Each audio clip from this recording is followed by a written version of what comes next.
오늘 잠언서 16장 1절에서 9절 말씀을 가지고 형통의 비결이다 하는 주제를 잠시 말씀을 나누려고 합니다.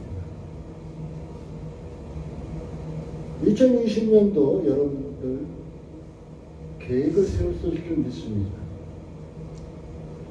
오늘 성경에 보면 마음의 경영은 사람에게 있어도 말의 응답은 여호와께 난다 그랬어요. 2020년도에 여러분들이 마음의 경영, 계획을 다 세웠을지라도 결과는 하나님께 있다는 것입니다. 사람에게 있는 것이 아니라 하나님께 있다. 곧 성공이냐 실패냐는 하나님께 있음을 우리는 알아야 할 것입니다. 기도하는 사람이면 성공의 길을 갈 수 있을 것이고, 기도하지 않고 자기 소견대로, 자기 계산대로, 자기 생각대로, 자기 본인의 모든 것대로 움직이고 활동하는 사람 같으면 실패할 수도 있을 것입니다. 먼저 우리 사랑하는 성도님들과 이 방송을 보는 하나님의 자녀들에게 먼저 기도를 부탁합니다. 이제 제 주안의교회가 이곳에서 개척 4년여 됐는데 이제 이곳이 철거되고 아파트 들어서고 한다는 바람에 우리는 어쩔 수 없이 다른 곳으로 이전을 해야 합니다. 이전을 하려면 다시 새롭게 다시 시작을 해야 됩니다. 그러기 위해서는 내 힘으로, 일개 목사의 힘으로, 일개 사모의 힘으로, 몇몇 성도의 힘으로 이것을 감당해낼 수 있는 것이 아닙니다. 오직 하나님께서 간섭해 주셔야 되는데, 미처 우리가 바쁘게 막 움직이다 보면 기도하지 못할 수도 있습니다. 그러니까 여러분들께서 이 주안의교회를 위해서 기도를 좀 해주십시오. 그러면은 여러분의 기도와 또한 우리의 기도와 함께 이제 하나님께 상달되는 그 순간, 그 말의 응답이 하나님께 있으니만큼 하나님께서 좋은 곳으로 인도해 주시어 있습니다. 저는 이전에 갈 곳도 어떠한 건물의 형태를 보지 않습니다. 좋은 건물은 더 좋겠죠. 하나님이 함께 하시느냐, 함께 하시지 않느냐, 하나님이 그 성전에 계시냐 아니 계시냐, 이것이 더 중요한 것 같습니다. 사랑하는 성도 여러분, 2020년도 마음의 경영, 여러분의 계획 다 세우셨죠. 그것이 결과가 하나님께 달려있다는 것 꼭 기억하시고 이제 하나님께 기도하면서 그 좋은 결실을 맺기를 바라겠습니다. 이제 우리가 형통의 길이라 그랬어요. 형통의 비결을 우리가 어떤 그 형통의 길을 갈 수가 있을까? 첫째로 주를 의지해야만 합니다. 제가 아무리 뒤돌아봐도 내가 내 소견대로 내 자신을 의지해서 나갔을 때 순간 성공한 것 같았을지라도 언젠가는 실패의 연속이었었음을 봅니다. 온전히 내가 주님을 의지하고 나갔을 때 앞길이 깜깜하고 아무것도 보이지 않는 것 같았을지라도 어느 순간에 그 목적지에 도달해 있음을 보았습니다.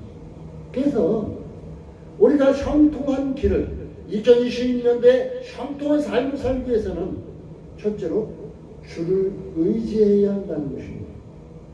잠언서 3장 5절은 이런 말씀이 있습니다. 너희 마음을 다하여 여호와를 의뢰하고 내 명철을 의지하지 말라.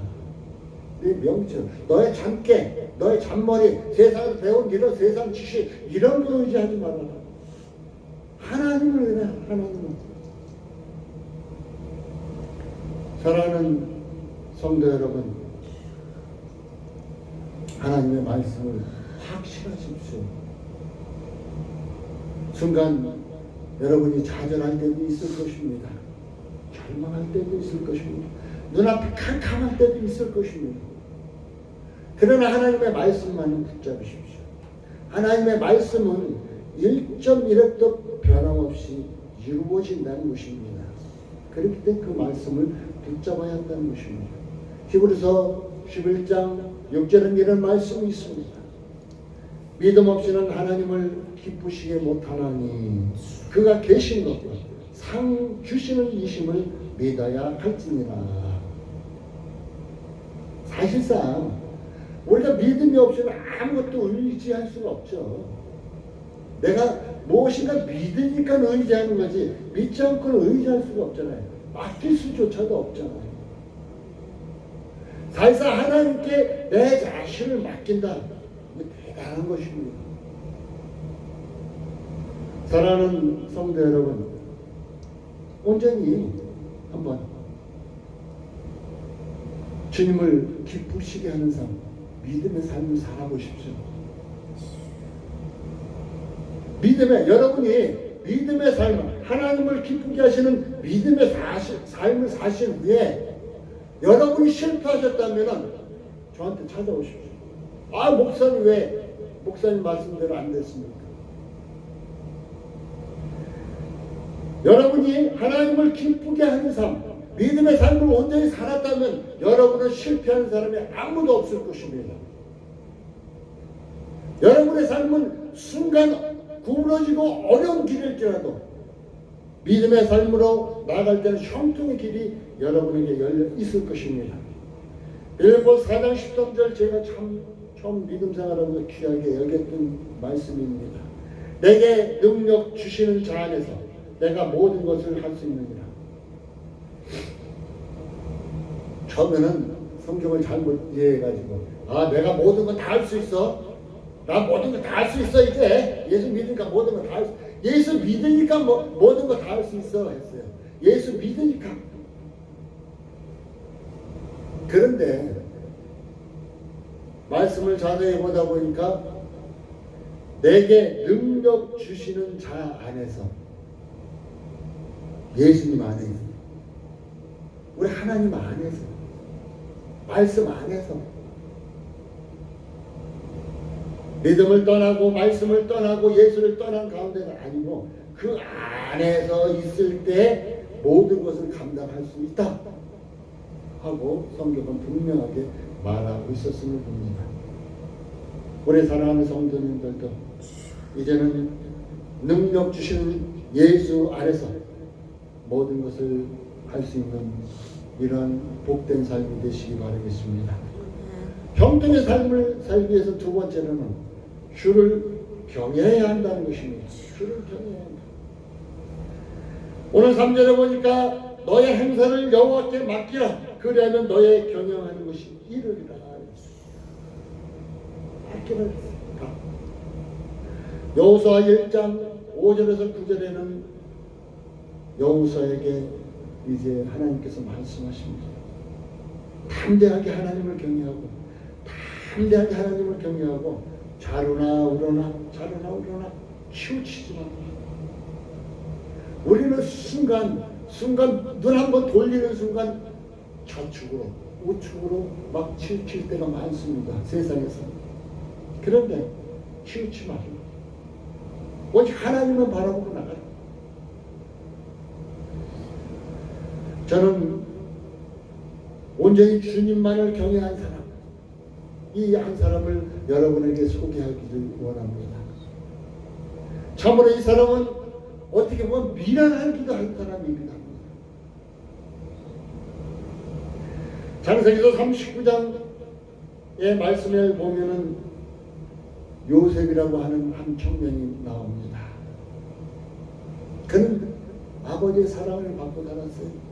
형제들의 시기심을 접어댔어요. 결국은 그는 이제 팔리게 되죠. 그래서 애굽의 보디발이라는 장군의 집에 팔리게 됩니다. 종살이를 하기 시작했습니다. 그런데 그 보디발 집에서 거기 함께하는 사람들이 요셉을 통해서 무엇을 받느냐? 하나님을 봐, 하나님을. 하나님께서 요셉을 형통케 하신다는 것을 그것을 보았대요. 그래서 보디발은 자신의 모든 소유를 요셉에게 맡기고 이제 관리자를 시킵니다. 관리를 시킵니다.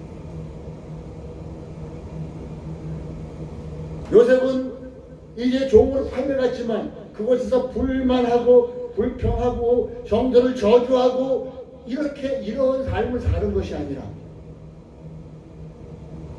하나님을 경외하는데 전심전력을 하면서 하나님을 이곳으로 인도하신 분도 내가 비록 어려운 길로 왔지만 그 길로 인도하신 분도 하나님이시다는 것을 깨닫고 하나님을 온전히 섬겼던 것입니다. 근데 그렇게 그랬던 요셉에게 보디발의 아내가 유혹을 하죠. 근데 그 유혹에 넘어가지는 않습니다. 근데 어때요? 결국은 요셉은 그걸로 인해서 그 일로 인해서 그 한 여인의 유혹에 넘어가지 않았다는 이유로 그는 죄를 뒤집으시고 결국 감옥에 들어갑니다. 그래서 감옥에 들어가서조차도 관리가 요셉과 함께 하시는 하나님을 보았다고. 야, 나 저 사람만 보면 예수 믿고 싶어지네. 나 근데 저 사람만 보면 예수 믿기 싫어지네. 우리가 이런 사람이 있죠. 요셉이 난 저 사람만 보면 예수 믿고 싶어지네 하는 그 사람의 부르겠죠.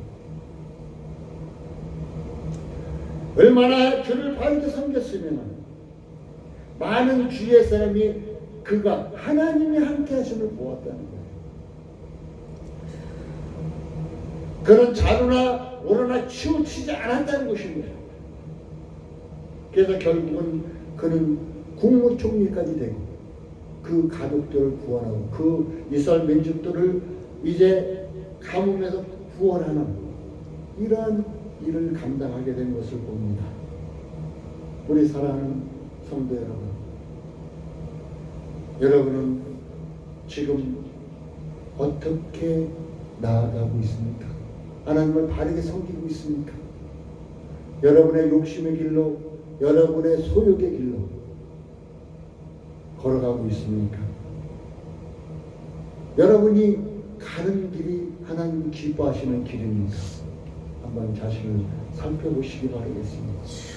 신명서 10장 12절은 이런 말씀이 있습니다.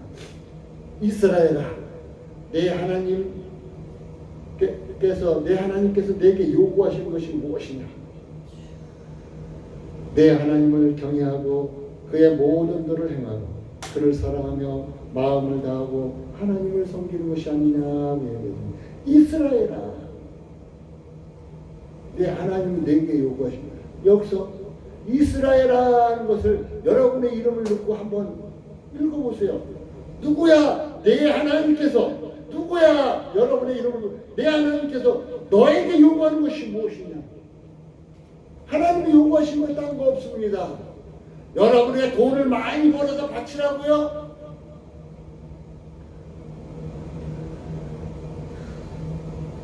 아닙니다. 하나님을 경외하래. 하나님. 그리고 하나님 말씀을 행하래요. 또한 하나님을 사랑하래. 하나님을 사랑하는 것은 어떻게 사랑해? 내 이웃을 사랑하는 것이 곧 하나님을 사랑하는 것이지. 마음을 다하고 하나님을 섬기래. 그냥 껍데기로만 주일날 나와서 껍데기로만 섬기지 말고 내 마음을 다해서 섬기라는 것입니다. 이러면은 하나님께서 우리 앞길에 형통의 길을 예비해 주시겠다고 약속해 주고 계십니다. 세 번째로는 주를 기쁘게 해야 한다는 것입니다. 주를 기쁘게 해야 한다. 주를 기쁘게 해야 한다는 것입니다. 마태복음 25장 21절 이하에 보면 달란트의 비유가 나옵니다. 5달란트, 2달란트, 1달란트. 5달란트 받은 자는 나중에 주인이 와서 10달란트를 가져가니까 주께서 칭찬하십니다. 2달란트도 똑같이 칭찬합니다.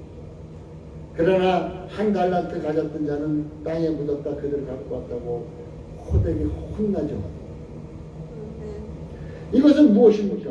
여러분에게 주어진 하나님의 직분, 또한 여러분에게 주어진 하나님의 달란트, 재능입니다. 주를 위해서 이 세상에 살면서 여러분들이 사용해야 할 재능, 직분들이 있습니다. 그것을 그냥 에휴, 딴 사람 하는데 뭐 그냥 땅속에 묻어두고 있지는 않은지요. 그것을 사용하라는 것입니다. 그때 하나님이 기뻐하신다는 것이에요. 에베소 5장 10절은 이런 말씀이 있습니다. 주를 기쁘시게 할 것이 무엇인가 시험해야 보라. 여러분 간혹하다 내가 누군가를 사랑하는데 그 사랑하는 사람이 그 사람이 내가 어떻게 하면 그 사람을 기뻐할까? 생각해 본 적 있죠.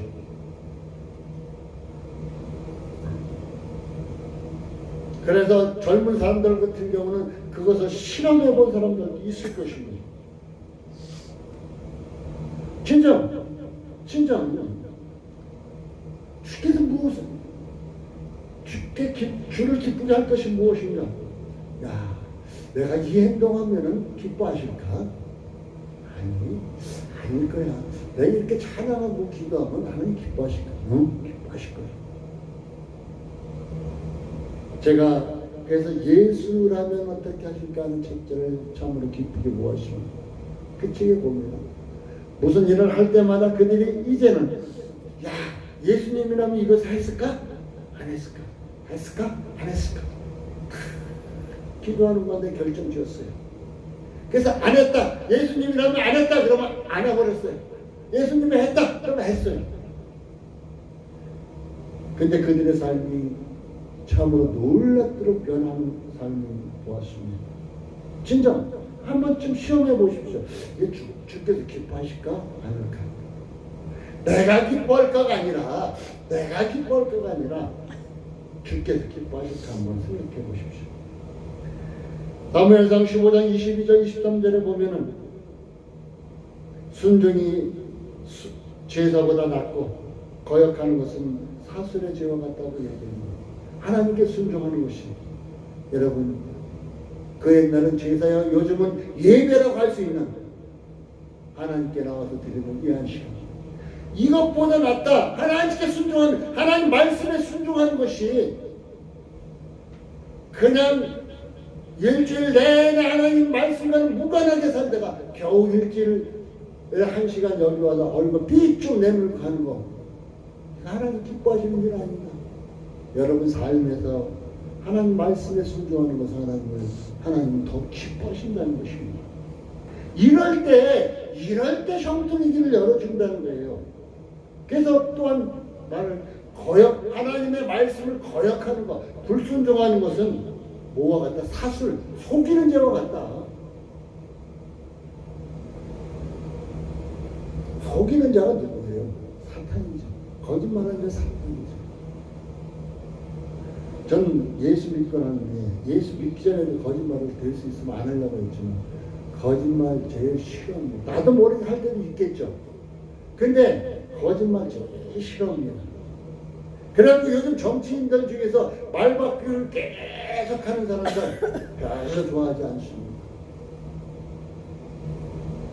우리 주님도 이렇게 우리가 말씀 가운데 굳센 심지 없이 말바뀌를 계속 그때가 나 주님 내가 그때는 이래서 주님 그때는 내가 이래서 핑계 막 대는 사람들 있죠. 별로 기뻐하지 않는다는 것입니다. 사랑하는 성도 여러분, 주를 기쁘게 하는 삶을 살아야 할 것입니다. 시편 37편 1절 또한 7절 8절은 이런 말씀이 있습니다. 악인과 짝하지 말라. 악인과 짝짝꿍하지 말라. 또한 교만하지 말라. 악인과 짝짝꿍하지 말라. 교만하지 말라. 악에서 떠나라. 불평하지 말라. 우리가 쉽게 범할 수 있는 불평하지 말라. 불평하지 말라 얘기해 주고 있습니다.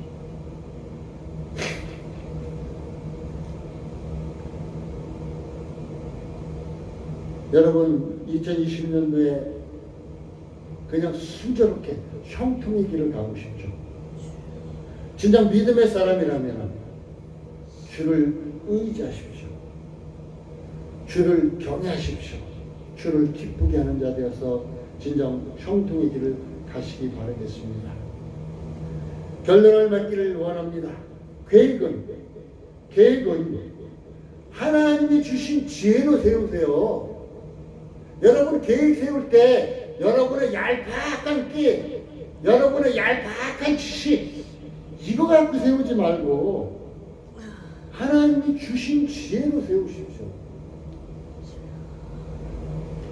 그리고 또한 응답, 그 응답은 그 결과는 하나님께 있다는 것을 꼭 명심하십시오. 그 응답을 그냥 지혜, 하나님 주신 지혜로 세우지 않고 내 마음대로 해놓고 일 저질러 놓고는 왜 하나님 나는 안 돌아보세요? 왜 하나님 뭔가 다 해주신다더니 안 해주셨어요? 이러고 있어요. 우리는 내 마음대로 다 일 저질러 놓고는 하나님께 기도하지도 않고 하나님께 내가 맡기지도 않고 그냥 내 마음대로 다 일 저질러 놓고 나한테 왜 안 해주셨어요? 이러고 있어요. 진정 사랑하는 성도 여러분, 2020년도에는 이제 하나님이 주신 지혜로 계획을 세우시고 이제 하나님께 응답받는 그 결과를 받는 이러한 삶, 복된 삶이 되시기 바라겠습니다. 꼭 주를 의지하시고 경외하시고 기쁘게 함으로 좋은 결과를 맺기 바라겠습니다. 16장 9절에는 이런 말씀이 있습니다. 사람이 마음으로 자기의 길을 계획할지라도 여러분들이 마음으로 여러분의 계획, 야 올해는 어떻게 해야지. 저도 이렇게 했죠. 야 올해 성전을 옮겨야 되는데 어떻게 해야지 할 수 있습니다. 그런데 중요한 것은 그 후에야 그 걸음을 여러분의 걸음을 인도하시는 자는 누구라고요? 여호와시라고요. 여러분들이 마음대로 철렁철렁 대면서 일 저지르지 말라는 얘기예요. 이거는 하나님이 인도하시는 대로 가야 하는 거예요. 하나님이 인도하시는 대로. 여러분이 막 철렁대고 일 저지르니까 아무것도 안 되는 거예요. 아무것도 안 돼. 사랑하는 성도 여러분, 진정 내가 내 마음대로 했을 때 그는 순조롭게 풀리는 것 같을지라도 싫다 내가 엉킨 것이 엉킬 수가 있다는 것. 그러나 형통의 길을 온전히 가기 위해서는 이제 응답하시는 하나님, 1절에 나타나듯이 응답하시는 하나님, 3절에 같이 경영하시는 하나님, 9절에 같이 걸음을 인도하시는 여호와께서 여러분의 모든 것을 인도하시고 응답하시고 경영하심으로 말미암아 계획하신 모든 것이 하나님 안에서 주 안에서 온전히 이루어지는 이런 축복의 해 20년 형통의 해가 되시기를 간절히 예수의 이름으로 축복합니다. 기도하겠습니다. 하나님 감사합니다. 귀한 시간 허락하시고 인도하신 주님 감사를 드립니다.